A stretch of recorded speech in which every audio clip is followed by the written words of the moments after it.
May 15th, it's my daughter's birthday. As you see her over there.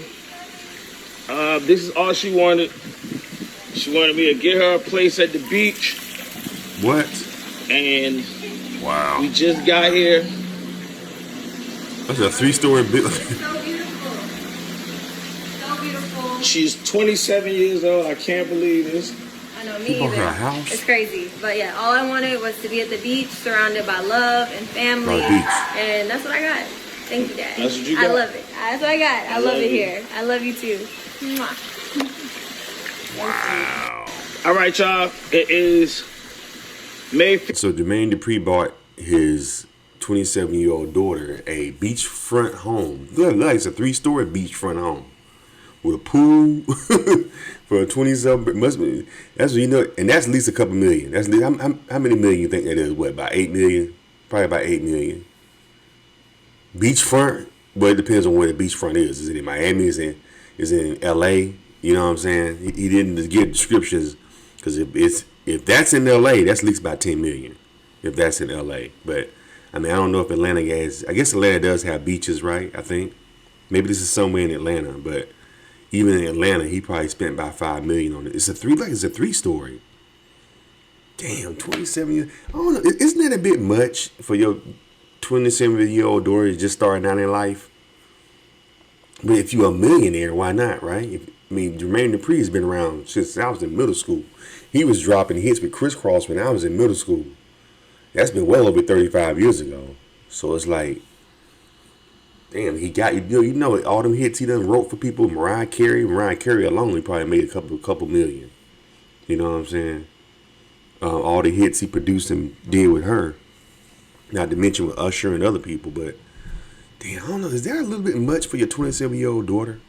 Who I'm pretty sure she just starting out, probably went to college and stuff like that. You know. And then the taxes on that thing. I mean, did he buy it outright, or it could be a property he already owned and he just gave it to her. He probably been had it, just never sold it and just gave it to his daughter. You know what I'm saying? So he didn't really spend no money. I don't know.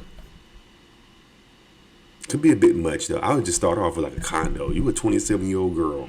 You need to buy your own. A home is saying you got to buy your own house, I think. You know what I'm saying?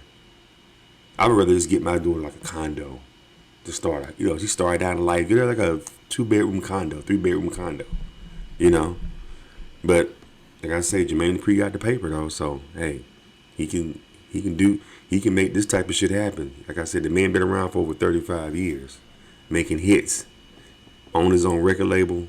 Atlanta was like So Def was one of the first record labels in Atlanta. I think even before LaFace. No, I think LaFace came first. Then I think it would be So Def. But anyway, what y'all think about this video, man?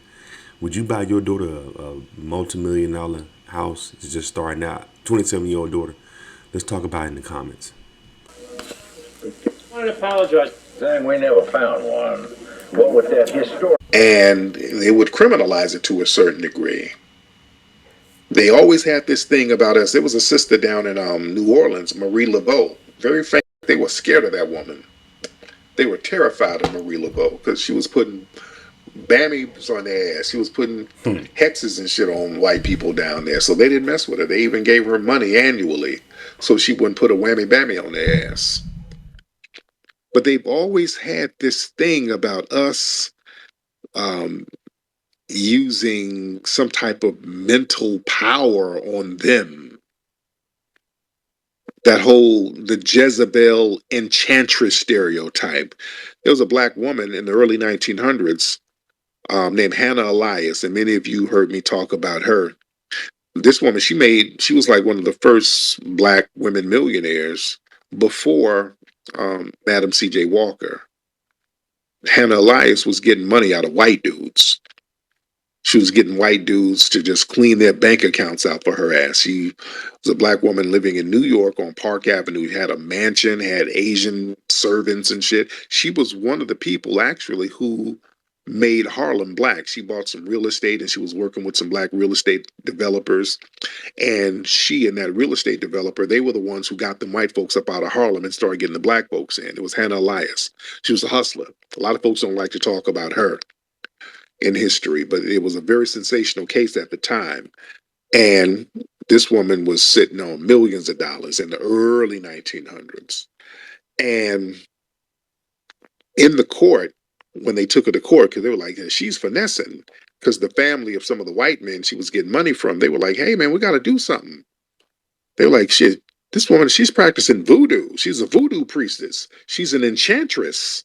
They were using all of those words. They were like, yeah, she didn't use some of that Negro mind spirituality on our father. They're like, no, we can't really prove that. So she got to keep her bread. But that whole thing, that's why white women don't like a fly black woman around. That's another thing, because they think real attractive black women got them powers. They got enchantress powers. That's why white women love a big old mammy around. They love a big back, um, buttermilk eating mammy around. They don't want no fly one around. They're like, oh, she's going to use her body and her mind on these white men, which they do, in a certain degree. But yeah, even with Sally Heming, she was a victim of Thomas Jefferson, but in some of the historical narratives, they were like she was on some bewitched enchantress type of thing. She seduced Thomas Jefferson, that whole thing. So yeah, there's that fear of the sexual alluring black body.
There's always been this anxiety about supernatural sexual power of black people.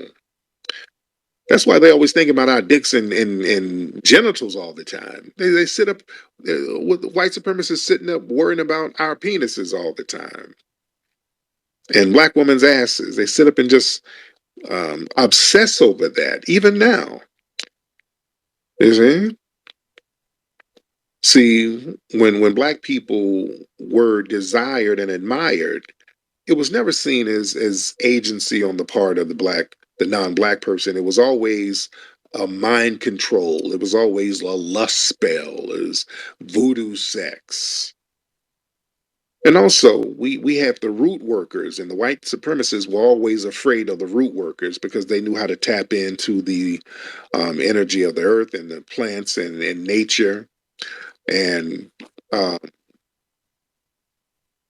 it, that created a fear and a mythology around black people having dark, mystical powers, especially over non black people or non foundational black American people. And The thing is, because foundational Black Americans, we are so influential, they had to start criminalizing our Black influence through supernatural claims. So anytime a Black person had power or success that couldn't be logically explained, if we had wealth, charisma, leadership, they always attribute it to trickery, magic, manipulation. Yeah. So that's why they use in court words like coercion, control, manipulating. See, when it comes to Black defendants. Now, they don't say that Right. about Hugh Hefner. Right? When Hugh Hefner had orgies Right. for Same like thing. 5 decades at the Playboy Mansion. It was infamous for sex parties and orgies. And us out here in LA, we've heard a lot of weird shit that didn't happen in that Playboy Mansion. Mm-hmm. You're not going to have celebrities from 5 decades running in and out of that damn Playboy Mansion, and you're not going to hear nothing crazy. They know it's a lot of shenanigans happen up in there, and a lot of the women have been complaining, but they brushed them under the rug. A lot of those girlfriends that Hugh Hefner had, yeah, a lot of them women were looking crazy and manipulated, but they never portrayed him as that. They let that man die peaceful with no smut on his name. Yeah? But Diddy, he's having freak off parties with. Looking for a professional photographer for your next big event? Need video of your special day? Then look no further. For $100 an hour, have a professional photographer or videographer shoot your wedding, birthday party, quinceañera, bar mitzvah or bat mitzvah, anniversary party, or whatever your special occasion may be. Highlight your event with professional, crisp photos and video. Check out Charles Arness Photography on Instagram, as well as book us for your next event. Must live in the Southern California area. Consensual adults, and now it's coercion. He used his Negro voodoo. Huh? But yeah, they've always portrayed that on us. If you look at in the courts in the 1800s, 1900s, they would use terms like hypnosis, occult influence, mind control to accuse, Black people of manipulating white society. They've always done that. Even now, family, when we have the delineation movement and everybody's, pretty much on code with it, what do the feds send people to say? Oh, this is a cult.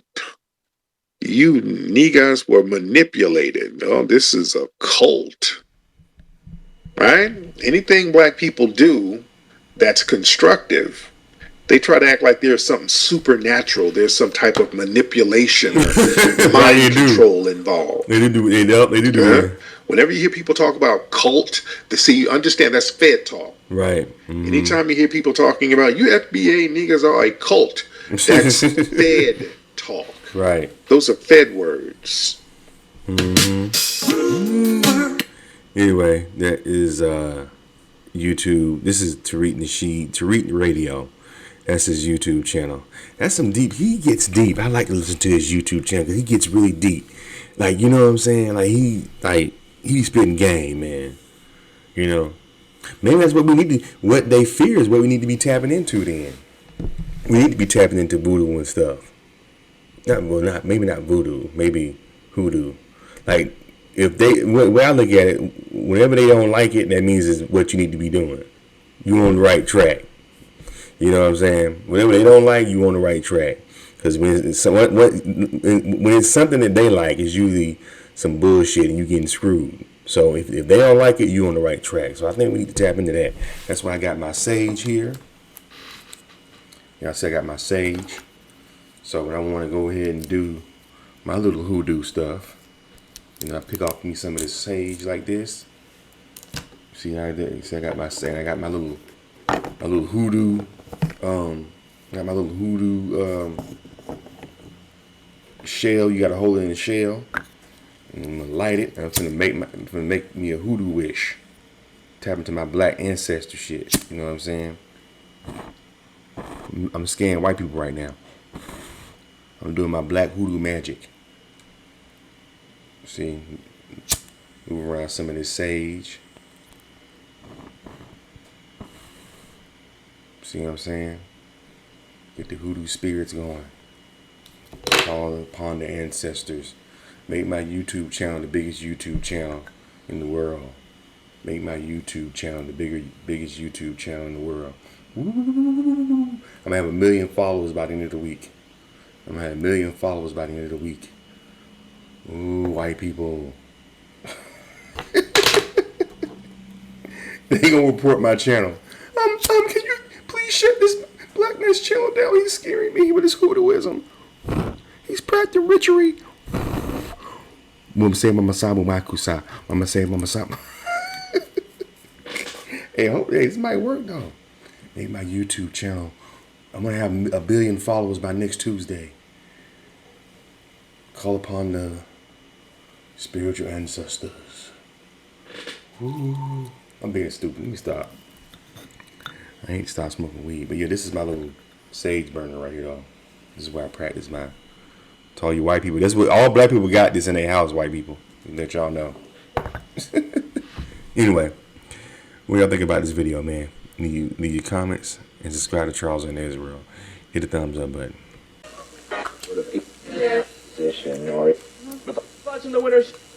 Nonetheless, Terry just unloaded on him, said Martinez. I could see him getting angrier and angrier. I heard your fucking track, Dre said, in Terry's recollection. Fuck you, bitch. Fuck you, Mr. Ultimate Breaks and Beats, she yelled back, referencing a popular series of vinyl albums containing sample-ready breakbeats. One more fucking word, he added, a threat she ignored. And he punched me in the eye, she said. And when I didn't go down, he punched me in the mouth. He punched her hard, really hard. For more of these fascinating stories and true crimes, subscribe to Charles Arnis World. Thanks for watching.